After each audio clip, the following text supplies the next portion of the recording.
Nó sẽ có mặt, nó sẽ có mặt. Giờ đó mà nó làm bệnh này á, mà tao việc cua này, và tao tập cua này.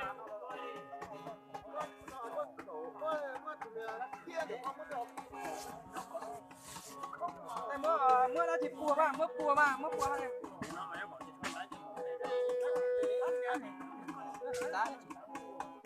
Rồi cắt luôn. Rồi đâu mà nó ngắn lắm. Mưa cua này, mưa chơi được rồi. Nó chơi ra nào.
Nó này trên nó chạy được con này.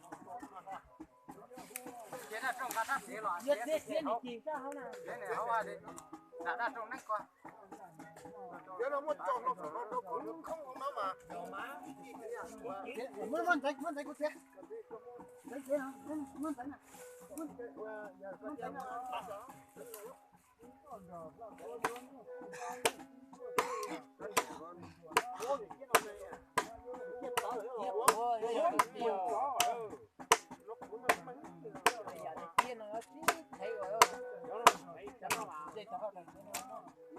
Đấy nó chỉ còn không còn chín lại tất cả những nước thì giờ còn món mà chỉ có sai mà vậy. Nó kia nó ném bua Tốt đây à, nó tốt đây à.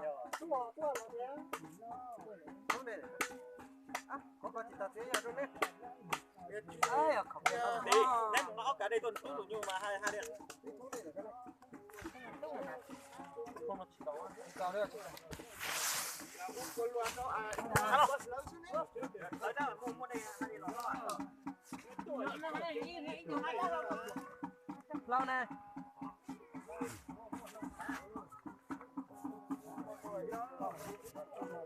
Lâu rồi.